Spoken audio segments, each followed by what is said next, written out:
வரஹ்மத்துல்லாஹி வபரகாத்துஹு.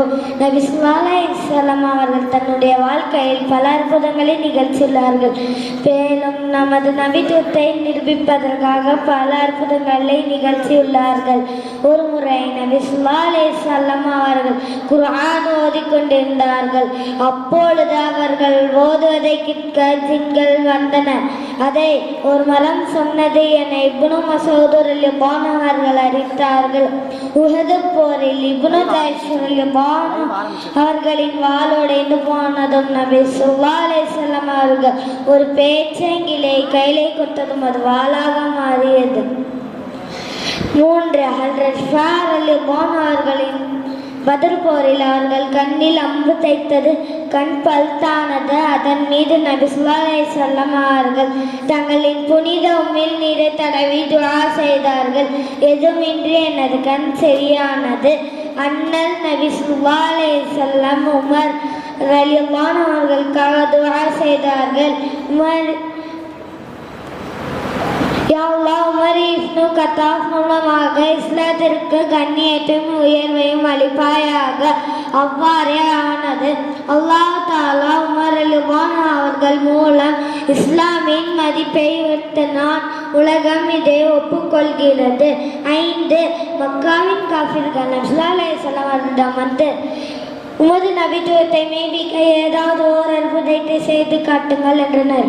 உடனே நபி அவர்கள் தமது வரலால் செய்கை செய்து சந்திரனை 2ஆக பிளந்து காட்டினார்கள். ஹஜ்ரத் அலி ரலியல்லாஹு அன்ஹு அவர்கள் கூறினார்கள், மக்காவில் வாழ்ந்த காலத்தில் ஒரு முறை நபி ஸல்லல்லாஹு அலைஹி வஸல்லம் அவர்கள் மக்காவின் ஒரு பகுதிக்கு சென்ற போது நானும் அவர்களுடன் சென்றேன். வழியில் இருந்த மரங்கள் மலைகள் யாவும் நபி ஸல்லல்லாஹு அலைஹி வஸல்லம் அவர்களிடம் அஸ்ஸலாமு அலைக்கும் யா ரசூலல்லாஹ் என்றனர். ஹஜ்ரத் உஸ்மான் இப்னு அபுல் ஆஸ் ரலியல்லாஹு அன்ஹு அவர்களின் தாயார் கூறினார்கள், நபி ஸல்லல்லாஹு அலைஹி வஸல்லம் அவர்களின் பிறப்பின் போது நான் அவ்விடம் இருந்தேன். நபி அவர்கள் பிறந்ததும் அந்த வீடே பிரகாசமானது. நட்சத்திரங்கள் வெகு அருகில் வந்திருந்தே கண்டேன்.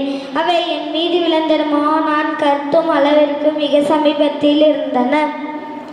அபியல் பின் அம்மாள் கூறினார்கள், முகத்தில் பற்கள் தோன்றி முகத்தை வெண்மையாக்கிவிட்டன. அன்னலாரின் சமூகம் வந்தார் பற்றி முறையிட்டேன். அப்போது அன்னலார் துஆ செய்து தங்களின் புனித கரத்தால் முகத்தை தடவினார்கள். இரவுவதற்குள் பற்கள் மறைந்து விட்டன.